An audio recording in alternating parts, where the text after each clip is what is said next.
Hai Sobat Rebahan, selamat datang di channel hiburan kabar bahan. Armin akan membacakan kelanjutan sebuah cerita novel yang sangat seru, yang sangat menarik, yang sangat menghibur, yang sangat layak untuk diikuti dari awal hingga akhir.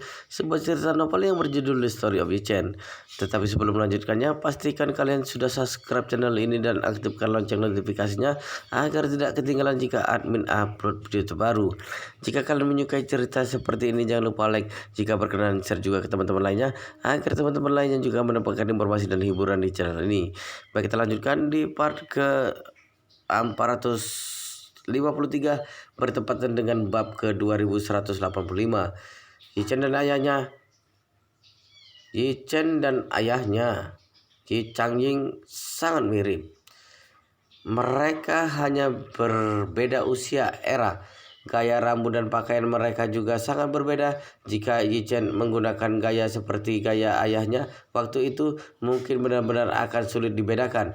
Jadi saat Du Haeking melirik Yi-Chen, dia seperti disambar petir. Du Haeking benar-benar takjub dan kehilangan akal.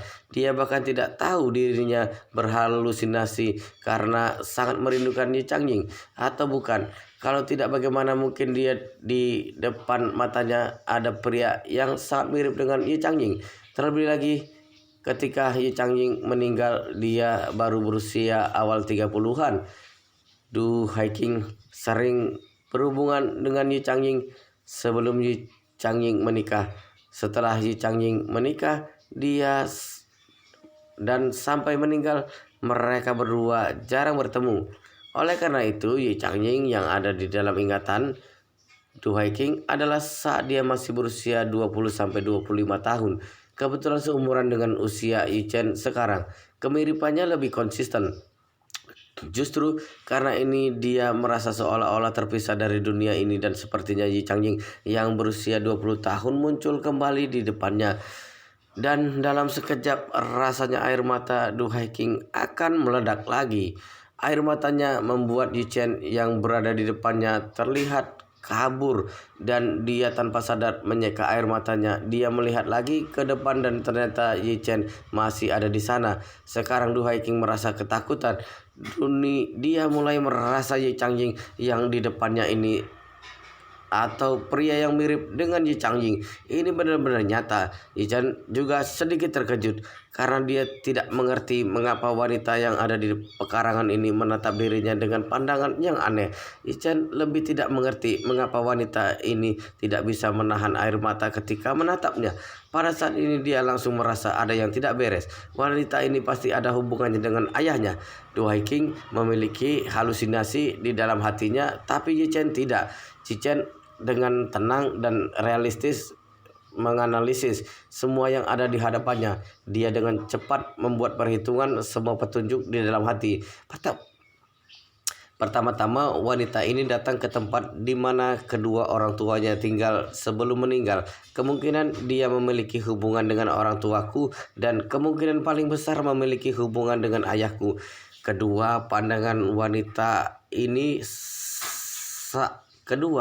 Pandangan wanita ini saat melihatku sangat terkejut dan begitu bersemangat, bahkan sampai menangis berlinang air mata.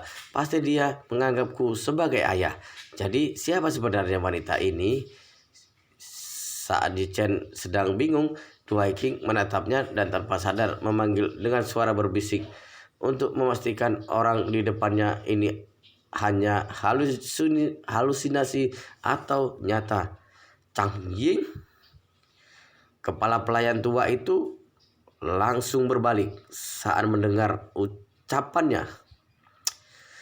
Yi-Chen merasa kelopak matanya berkedut dan tanpa berpikir langsung berbalik dan memutar gas skuternya, kemudian dengan cepat meninggalkan tempat itu. Du Haeking yang melihat Yi-Chen menghilang dengan cepat mengejar keluar. Tapi saat dia mengejar keluar, bayangan Yi-Chen sudah tidak terlihat. Dia berdiri di pintu dengan linglung dan melihat sekeliling dengan cemas. Kemudian bergumam, apakah aku tadi berhalusinasi? Kemudian Du Haeking buru-buru menoleh dan bertanya kepada kepala pelayan tua yang mengejarnya, Paman Wang, apakah kamu tadi melihat seorang pria muda yang mirip dengan Changying? Meskipun kepala pelayan tua itu hanya sekilas melihat Yichen, tapi masih berkata dengan tidak yakin.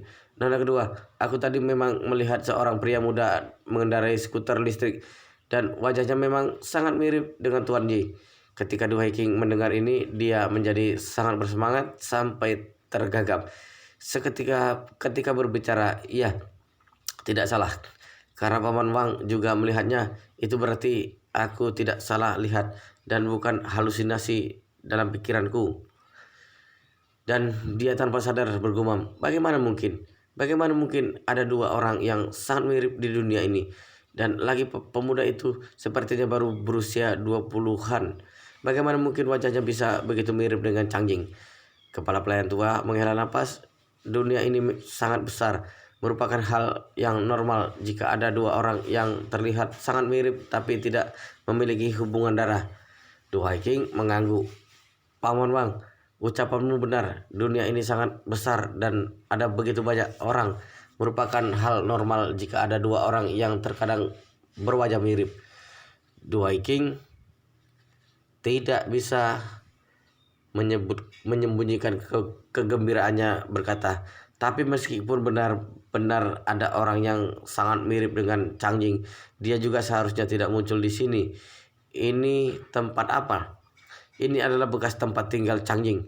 Jika mengatakan dia tidak ada hubungannya dengan Chang Jing, bukankah itu terlalu kebetulan? Kepala pelayan tua juga tanpa sadar mengerutkan kening mendengarnya. Dia juga mengakui kalau ucapan Du Haking sangat masuk akal. Bukan hal yang aneh ada orang yang mirip dengan Yi Chang Jing, tapi jika dia muncul di bekas tempat tinggal Yi Chang Jing, maka itu terlalu kebetulan. Bahkan kebetulan ini juga sangat aneh. Lalu dia tiba-tiba teringat sesuatu. Nona kedua, aku ingat Tuan Yi, dia sepertinya memiliki seorang putra. Du Haking mengangguk dan berkata, benar, Chang Jing memang memiliki seorang putra, tapi saat putranya lahir, aku juga sedang hamil Jipe. Ditambah lagi Su Shaodao sangat keberatan terhadap Chang Jing. Jadi aku saat itu bisa dibilang memutuskan hubungan dengan keluarga Yi, dan aku tidak pernah bertemu dengan putranya.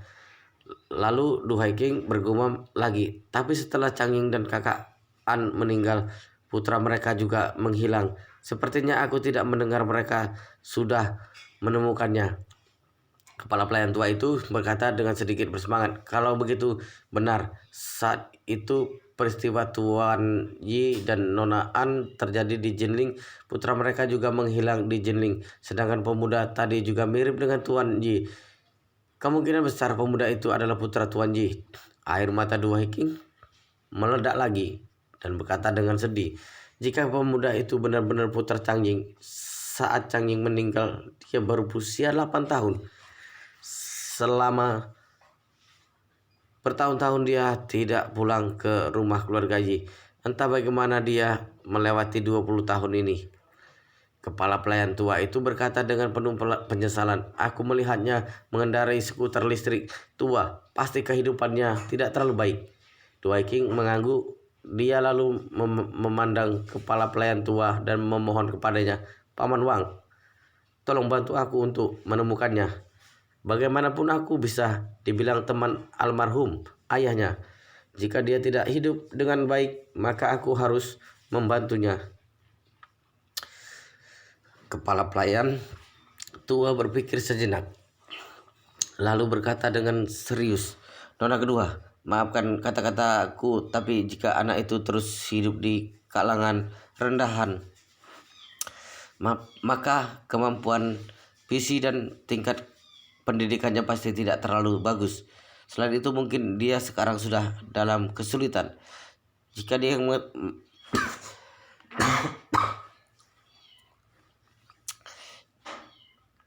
dia mengetahui identitas Anda dan dia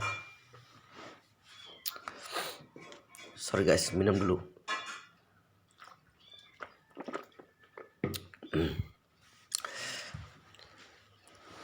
Oke, kita lanjutkan. Jika dia mengetahui identitas Anda dan dia berpikir ingin menjadi kaya dalam semalam dengan mengandalkan bantuan Anda, maka dia akan terus bergantung pada Anda dalam waktu lama. Ada pepatah yang sangat bagus, lebih mudah mengundang Tuhan daripada mengantar Tuhan. Anda harus mempertimbangkannya baik-baik sebelum membantunya. Du Haiging menghela napas dan berkata, kamu tidak perlu mengkhawatirkan hal ini. Jika kamu bisa menemukannya, aku juga tidak akan berbicara terlalu banyak. Lalu Du Haiging berkata lagi, aku bermaksud memberinya sejumlah uang, yaitu hutangku pada ayahnya saat itu. Kebetulan aku bisa melunasi padanya sekaligus dengan bunganya. Jadi aku akan memberinya 50 juta yuan. Apa yang akan terjadi padanya setelah dia menerima uang ini, maka itu tergantung pada nasibnya sendiri. Baik, kepala pelayan tua merasa tenang melihat Du Haiging sudah memiliki rencana yang relatif aman, lalu berkata, kalau begitu aku akan meminta seseorang untuk mencari tahu. Pada saat yang sama, Yi Chen sudah melarikan diri ratusan meter dengan skuternya agar tidak ditemukan Du Haiging. Bahkan sayur pun tidak terbeli dan langsung ke Thompson kelas atas. Dalam perjalanan dia menelepon Chen Kai dan langsung memberi perintah. Chen Kai, hari ini ada orang yang datang ke rumah tempat tinggal orang tuaku. Kamu bantu aku cari tahu siapa orang itu. Chen Kai bertanya dengan keheranan. Tuan muda, Anda hari ini ke rumah tua? Iya. Chen berkata, aku di sana melihat seorang wanita. Dia memanggil nama ayahku saat melihatku. Aku ingin kamu membantuku memeriksa identitasnya dan cari tahu dia musuh atau kawan dan memiliki hubungan apa dengan ayahku. Baik, Chen Kai berkata tanpa ragu-ragu. Aku akan menyelidiki sekarang juga. Chen berkata lagi, oh ya, masih ada satu hal yang harus kamu lakukan untukku. Chen Kai buru-buru berkata, Tuan muda, silakan katakan. Chen berkata, tolong periksa bagaimana situasi pemilik rumah tua itu sekarang. Kapan kasusnya akan disidang dan kapan rumah itu akan dilelang. Aku ingin mendapatkan lelang rumah itu. Baik, Tuan muda, aku akan memeriksanya. Setelah itu, Yi Chen sembarangan mencari supermarket di dekat Thompson kelas 1. Setelah membeli sedikit sayur, langsung pulang. Baru saja keluar dari supermarket, Chen Kai menelepon. Tuan muda, dua hal tadi sudah selesai kuperiksa. Chen mengiyakan lalu berkata, katakan satu persatu. Chen Kai dengan cepat memberikan hasil laporannya. Yang pergi ke bekas tempat tinggal orang tuamu adalah Du Haiging, nona kedua keluarga Du dari Yanjing. Chen mengerutkan kening dan bertanya, keluarga Du Haiging, siapa itu? Chen Kai berkata, Du Haiging adalah istri Su Shaodao. Apa? Chen bertanya dengan heran, istri Su Shaodao, ibu kandung Su Jipei dan Su Jiyu? Benar sekali. Chen Kai berkata, dia adalah ibu Su Jipei dan Su Jiyu. Dia tiba di kota Jinling pagi ini. Chen bertanya, lalu mengapa dia pergi ke bekas rumah orang tuaku? Dia mengenal ayahku? Chen Kai menjelaskan, Anda mungkin tidak tahu hal ini. Sebenarnya Du Haiging ini menyukai ayah Anda. Hanya saja ayah Anda tidak memilihnya saat itu. Chen terkejut juga merasa canggung. Istri Su Shaodao menyukai ayahnya sendiri. Hal ini memang sedikit tidak disangka. Chen memikirkan masalah Su Roli adalah putri tidak sah Su Shaodao yang baru saja diekspos oleh media Jepang tadi malam. Hari ini Du Haiging datang ke Jinling dan pergi ke rumah bekas tempat tinggal orang tuanya. Bukankah ini terlalu terburu-buru? Jika Su Shaodao tahu pasti akan marah sampai muntah darah. Chen Kai berkata, Tuan muda, sudah ada kabar tentang pemilik rumah itu? Chen buru-buru berkata, cepat katakan. Chen Kai menjelaskan, kasus pemilik rumah sudah akan diputuskan dalam 2 hari ini. Jumlah uang yang terlibat dalam penggalangan dana ilegal sangat besar dan karena rantai dana sudah terputus, dia tidak bisa membayarnya. Jadi selain menerima hukuman, asetnya juga akan disita untuk mengganti rugi investor yang menjadi korban. Oleh karena itu, begitu vonis diputuskan, rumah itu juga akan segera memasuki proses pelelangan paling cepat dalam waktu seminggu. Chen merasa sangat gembira saat mendengar ini dan buru-buru berkata, Tolong bantu aku mendaftar. Apapun yang terjadi, aku harus menghadiri pelelangan itu dan harus membeli rumah ini kembali. Cendekai berkata, baik tuan muda, serahkan saja masalah ini padaku. Ichen berkata, begini saja, kamu bantu aku awasi Du Hiking. Karena dia mengenal ayahku, kemungkinan besar dia sudah bisa menebak identitasku. Identitasku masih belum bisa diungkapkan sekarang, jadi jangan sampai dia menemukanku. Baik tuan muda. Setelah menutup telepon, Ichen merasa sakit kepala. Dia menyadari dirinya dan keluarga seolah-olah memiliki medan magnet yang aneh. Meskipun dia terus menunggu kesempatan mencari keluarga Su untuk menanyakan masalah aliansi anti saat itu dan membuat keluarga Su membayar semua perbuatannya, tapi selama beberapa jangka waktu ini dia masih belum membuat perhitungan dengan keluarga Su. Namun berkali-kali semua masalah ada hubungannya dengan keluarga Su. Pertama, dia secara tidak sengaja menyelamatkan dua keluarga keturunan keluarga Su di Jepang, yaitu Sujipe dan Sujiyu. Tetapi saat Ichen menyelamatkan mereka, dia sama sekali tidak tahu mereka adalah anak Susaudau. Kemudian di rumah sakit Tokyo dia berpapasan dengan Susaudau, tapi saat itu Ichen juga tidak tahu pria yang berada di dekatnya adalah Susaudau. Jika Ichen tahu, berdasarkan sifatnya meskipun tidak membunuh Susaudau di tempat, setidaknya akan mengebirinya dulu, kemudian mengingat penampilannya dan perlahan-lahan membuat perhitungan. Dan yang lebih tidak disangka oleh Yichen adalah ketika dia kembali dari Jepang kali ini, dia secara tidak sengaja menyelamatkan Su Roli, pembunuh keluarga Su. Dan yang lebih konyol lagi adalah setelah menyelamatkannya, Yichen baru menyadari kalau Su Roli adalah putri tidak sah Susaudau. Berarti Yichen sudah menyelamatkan 3 anak Susaudau. Yang menjadi poin utama adalah mereka bertiga anak dari musuhnya secara beruntun dan kebetulan dia menyelamatkan anak musuhnya. Bagi Yichen, nasib benar-benar mempermainkannya dan membuatnya tidak bisa mengeluh. Lalu siapa juga yang akan menduga saat dirinya ingin melihat rumah tua hari ini malah bertemu dengan istri Susaudau, ibu Sujipe dan Sujiyu, Du Hiking. Terlebih lagi, Du Hiking sudah mencintai ayahnya selama bertahun-tahun. Memikirkan hal ini membuat Yichen sakit kepala dan memaki apa-apaan ini.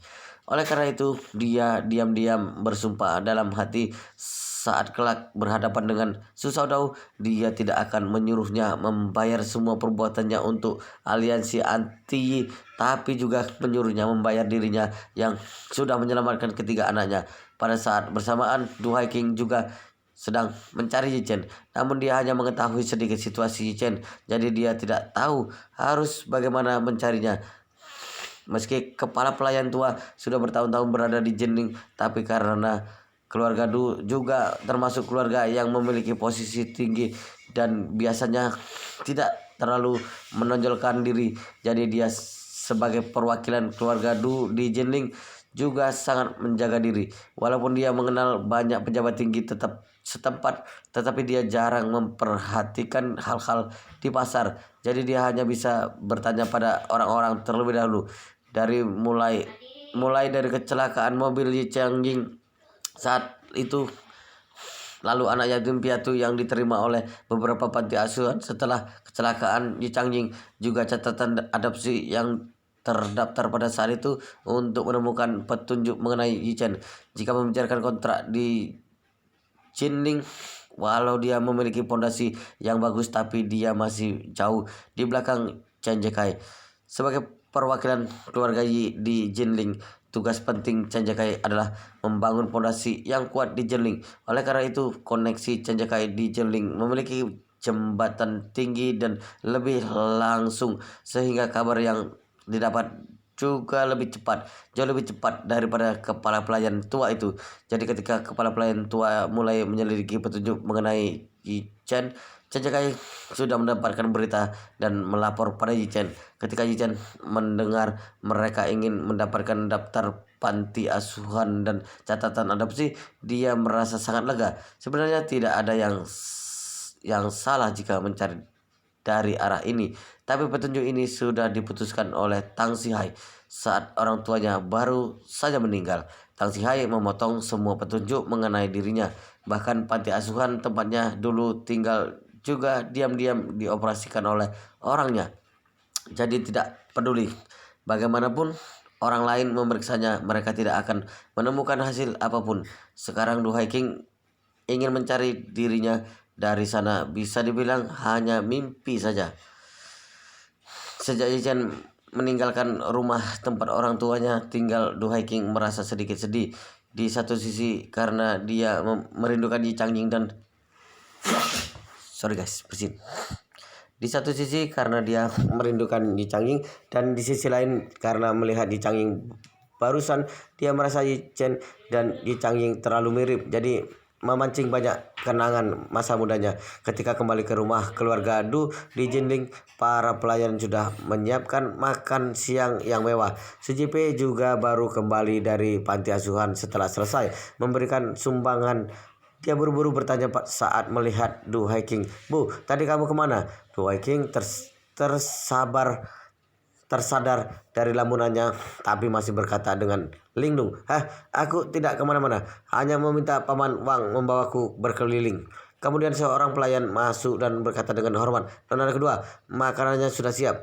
Du Haking mengangguk dan berkata pada Su Jipei, "Panggil adikmu untuk makan. Apa yang sedang anak ini lakukan akhir-akhir ini? Sepanjang hari mengunci diri di kamar. Hal pertama yang dilakukan begitu tiba-tiba di Jinling adalah mengunci diri. Benar-benar aneh." Hahaha. Su Jipei tersenyum dan berkata, "Jiyu berusaha menemukan penolong kami, pemuda yang sudah menyelamatkan nyawa kami di Jepang." Du Haking tiba-tiba terkejut dan buru-buru bertanya, "Sudah ada petunjuk?" Su Jipei menggelengkan kepala sambil menghela napas tanpa daya dan berkata, "Ini seperti mencari jarum di tumpukan jurami. Mana mungkin semudah itu mencarinya. Aku juga belum tahu dia orang Cina atau orang Cina perantauan. Juga tidak tahu dia berada di Jepang atau di sini." Du Haking berkata dengan sungguh-sungguh, "Orang ini sudah menyelamatkan nyawa kalian berdua. Jika bukan karena dia, kalian pasti sudah tidak bernyawa lagi. Aku harus mencari kesempatan untuk membalas kebaikan yang begitu besar." Lalu dia bertanya lagi, "Petunjuk apa lagi yang kalian miliki mengenai penolong ini?